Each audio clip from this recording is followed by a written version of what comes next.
Habari za leo, karibuni katika channel hii Pedos and Roses Story. Ninaitwa Rozi.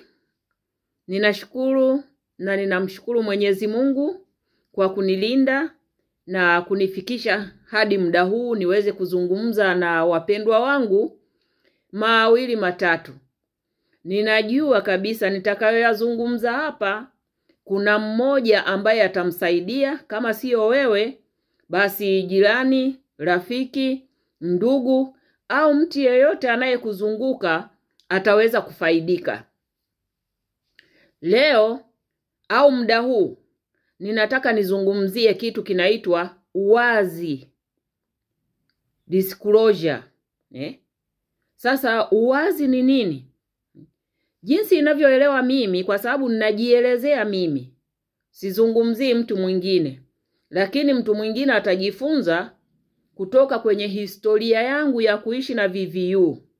Kwa hiyo jinsi inavyoelewa mimi kuhusu uwazi, kuwa muwazi, ina maana kwamba ni kule kutoa lile lililo moyoni mwangu, tatizo lililo moyoni mwangu, na kuzungumza na watu wengine, au jambo lolote ambalo liko ndani yangu mimi, ninaamua kulizungumza kwa watu wengine. Sasa hii ni disclosure. Kwa hiyo mimi nitazungumzia kuwa muwazi na VVU kwa watu. Elewa kwamba mimi nimekuwa na VVU kwa muda mrefu, zaidi ya miaka 30. Kwa hiyo basi nimekuwa muwazi kazini nilikokuwa nafanyia kazi kwa mwajiri wangu Tanzania na hata ugaibuni niliko. Nimekuwa muwazi hospitalini Tanzania na hata huku. Nimekuwa muwazi kwa mfamasia. Famasi yoyote ile nikienda, niko muwazi. Nimekuwa muwazi kwa madaktari wa meno, na waeleza kabisa ili waamue wananitibu au hawanitibu. Na kuwa muwazi ni hiari yangu mimi, yani niliamua mimi mwenyewe ili niwe muwazi katika wale watu wanaonizunguka. Kwa hiyo hata ndugu, marafiki, mimi sioni shida kuzungumza nao na kuwaeleza kwamba mimi nina VVU. Kwa hiyo hapa kuna kuwa muwazi kwa hiari, voluntary disclosure, na kuna kuwa muwazi kwa lazima, mandatory disclosure. Kwa hiyo inategemea mtu anakuwa muwazi katika sehemu zipi kati ya hizo mbili nilizozitaja.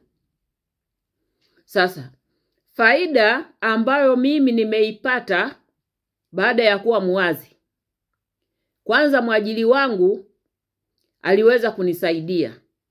Kwa sababu mwanzoni kabla sijawa muwazi, nilikuwa natoroka hata kazini kwenda kuhudhuria mikutano ya kimataifa ya virusi. Mkutano wa kwanza ulifanyika mwaka 1998 na mkutano huu ulifanyikia Switzerland. Sasa kwa sababu nilikuwa naogopa kumwambia mwajiri wangu, ikibidi nidanganye nipate ID, niondoke niende kwenye mkutano, na mkutano huu ulikuwa ni wa wiki moja. Lakini niliporudi kukawa tena kuna mkutano unafanyikia Nairobi. Ilikuwa ni workshop na yenyewe ya wiki moja. Sasa nikajifikiria mimi, hivi nitakuwa natoroka kazini kwenda kuhudhuria hii mikutano mpaka lini? Nikaamua kuandika minute ya kumuomba mwajiri aniruhusu niwe ninahudhuria mikutano au workshop au seminar zinazohusu mambo ya ukimwi. Kwa kweli ninamshukuru sana mwajiri, aliniruhusu. Kwa hiyo nikaenda kuhudhuria workshop iliyokuwa inafanyikiwa Nairobi kuhusu mambo ya ukimwi bara la Afrika. Tukafanya ile workshop tukamaliza, nikarudi.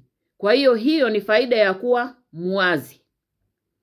Pia faida ya kuwa muwazi ni ndugu au marafiki waweze kunikubali kufuatana na mimi jinsi nilivyo.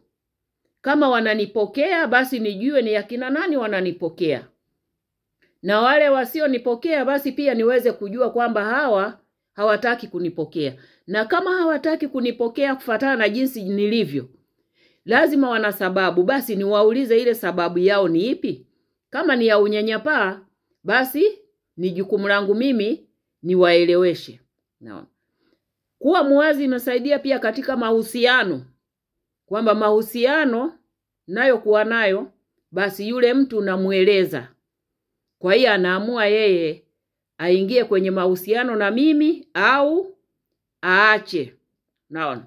Kumbuka kwamba nimeolewa na mtu ambaye alikuwa hana virusi. Mimi nikiwa na virusi. Na alikuwa anajua kabisa kwamba mimi nina virusi. Lakini pia faida ya kuwa muwazi inanisaidia mimi ninapokwenda kumuona daktari, anahakikisha kabisa dawa anazonipa kwa matatizo nitakayokuwa nayo, labda mfano nasumbuliwa na kifua au ninakohoa au nina homa, tatizo lolote nitakalokuwa nalo nje ya virusi.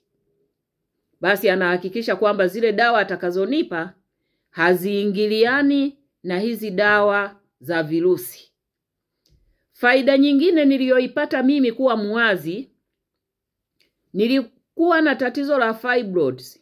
Elewa kwamba mimi nimegundulika na virusi mwaka 1995 Januari.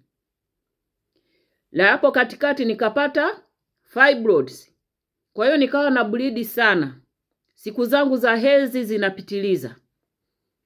Kwa hiyo nilipokwenda hospitali, huyu daktari wa kina mama, baada ya vipimo vyote, ikagundulika mimi na fibroids. Lakini nilikuwa muwazi kwake kwamba mimi nina VVU mwilini.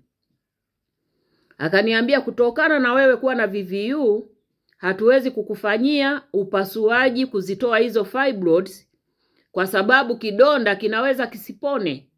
Naelewa kweli wakati ule kulikuwa hakuna dawa. Kwa hiyo kwa upande mwingine niseme kwamba kuwa muwazi kulimsaidia huyu daktari kuweza pia kusevu maisha yangu. Inawezekana kweli wangenifanyia operation, pengine kidonda kisingepona. Pengine kinga yangu ilikuwa imeshashuka, kwa hiyo kidonda kisingepona. Naona. Hizo ndo faida za kuwa wazi kwa wataalamu wa afya, kwa watu kama unajenga mahusiano mapya. Kuwa wazi pia kunasaidia kupunguza ile self stigma, yani unyanyapaa wako wewe mwenyewe binafsi, yani kujinyanyapaa binafsi. Kuna kusaidia wewe kuondoa ile self stigma kwa sababu tayari unajikubali. Kwa hiyo hata mimi nilijikubali. Sasa wewe mwenzangu unayenitazama, mwenzangu unayenisikiliza, rafiki yangu, mpendwa wangu, una tatizo au huna tatizo? Je, uko wazi kwa wataalamu wa afya? Hasa mnaoishi na VVU. Mko wazi kwa watu ambao mnaingia nao katika mahusiano mapya? Mko wazi kwa ndugu zenu? Kwa sababu ukiwa wazi kwa ndugu pia inakusaidia pia kujenga bond wewe na wale ndugu zako, kujenga upendo wa pamoja. Naona. Sasa je, wewe uko wazi kwa watu gani? Hili swali jiulize, na unaweza pia ujiulize mwenyewe pia, unaweza ukaandika hilo jibu au hilo swali kwenye comment. Mimi nitakapopitia comment basi niweze pia kushirikiana na wewe, hata kutoa maoni au mawazo. Naona. Kwa sababu hapa tunabadilishana mawazo. Naona. Hasara za kuwa muwazi. Lazima ujue kwamba kuwa muwazi sio kwamba ni faida tu. Kila jambo huwa lina faida na huwa lina hasara zake. Hasara mojawapo ya kuwa muwazi kama usipokuwa makini ni kukosa marafiki. Wanakukimbia. Unaona? Sasa nitakacho kuambia hapa mbinu ambayo mimi niliitumia. Naona baada ya kujikubali. Naona. Angalia muda maalum, yani uwe na muda mzuri wa kuzungumza na hao watu. Yani unapoamua kwamba sasa nataka kudisclose status yangu kwa watu au kwa rafiki zangu, kwa jirani zangu kwamba mimi ninaishi na virusi vinavyosababisha ukosefu wa kinga mwilini. Na unapokuwa unazungumza na huyo mtu, angalia huo unamwangalia, yani unamsoma. Kumsoma tu kwa kumtazama itakusaidia pia kujua kwamba je, huyu mtu anapokea vipi yale mazungumzo. Ananikubali au hanikubali au anaogopa. Unaweza ukaona mtu anaanza kurudi nyuma hivi kidogo kidogo. Unaona? Unamwambia tulia, hapa tunaongea tu, mimi siwezi kukuambukiza. Unaona? Inakuwa tayari umemsaidia yule mtu, yani umeshamsoma. Unaona? Alafu vile vile kuwa wazi. Usifuate mkumbo. Unaona? Usimfuate mtu yeyote yule kama mimi ninavyozungumza hapa kwamba niko wazi. Yani tangu mimi nilivyogundulika tu mimi moja kwa moja nilikuwa wazi. Unaona? Kwa hiyo usije ukafuata hali kama hiyo kwamba na mimi ngoja niwe wazi. Soma kwanza mazingira. Waelewe wale watu wanaokuzunguka kwa sababu ile ndiyo jamii yako ya kwanza. Kama uko ndani ya familia, waandae kwanza wale watu. Iandae ile jamii. Ili waweze kukupokea vizuri bila mtazamo hasi. Yani bila unyanyapaa. Na usifuate mkumbo. Jiandae vizuri. Hiyo ninasisitiza kabisa. Jiandae vizuri. Bila kujiandaa, unaweza ukawa muwazi ukamweleza mtu, halafu ukaja ukapata unyanyapaa, ukajikuta sasa unakuwa na msongo wa mawazo.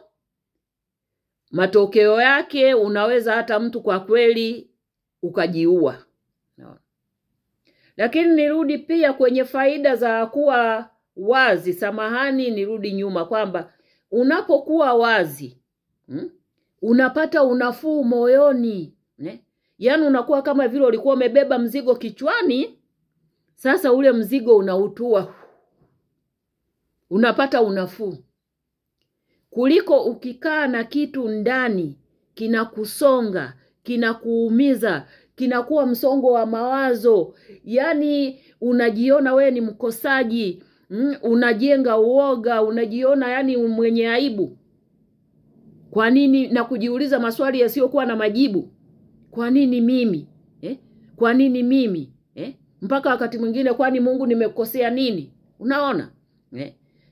Unaamua tu wakati mwingine kwenda hata kujirusha, kwenda kujiua au kwenda kunywa hata sumu kabla ya wakati. Kwa nini umpangie Mungu kifo? Wakati tunajua kabisa kwamba kifo kipo, siku ikifika tutaenda. Sasa unachukua kitanzu unajitundika, alafu niseme kwamba ni mapenzi ya Mungu kweli? Anyway, siko hapa kumzungumzia mtu yoyote ambaye ametoa uhai wake yeye mwenyewe. Mimi siko hapa kumhukumu mtu, naomba mnielewe. Na ninaomba pia nisieleweke vibaya. Ila ninatoa tu hiyo mifano ili hapo nje kama kuna mtu yoyote ana mawazo kama hayo pengine ya kwenda kujiua, basi asifanye hivyo.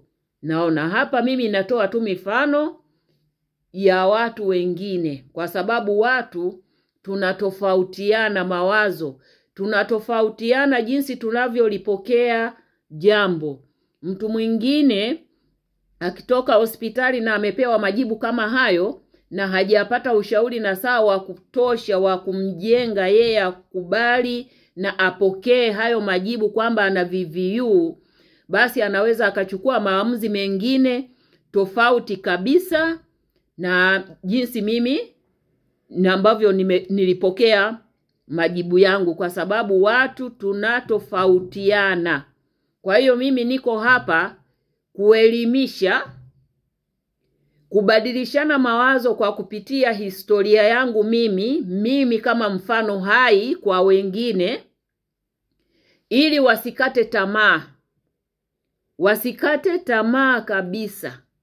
Wajue kabisa kesho itakuwa ni nzuri zaidi ya leo.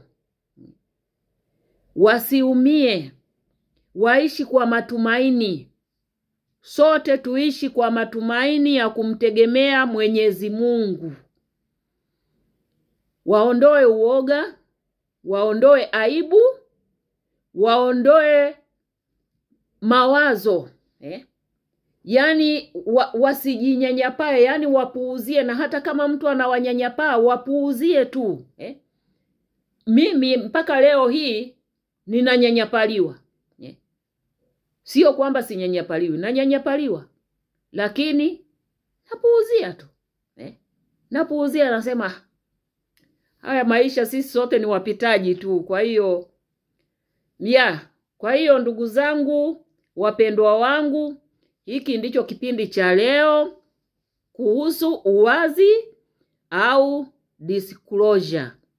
Kuwa muwazi kwa hiari, voluntary disclosure, na kuwa muwazi kwa lazima, mandatory disclosure. Kwa hiyo kwenye mandatory disclosure ni yule mtu yani unalazimishwa. Mfano, unaweza kuwa unasafiri kwenda nchi zingine ambazo wao lazima upime virusi.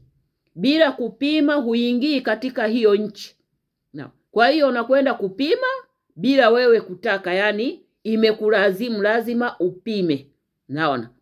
Kwa hiyo sitoingilia sana, kwa sababu hapa mimi nazungumzia historia yangu. Kwa hiyo ninazungumzia kile ambacho nimekifanya mimi kama mimi. Simzungumzii mtu yeyote yule. Najizungumzia mimi ili kuelimisha watu wengine, kuielimisha jamii. Ninaomba usubscribe, ucomment, ushare video hii na watu wengine, ulike. Niandikieni kwenye comment mnataka kitu gani nikizungumzie. Asanteni sana.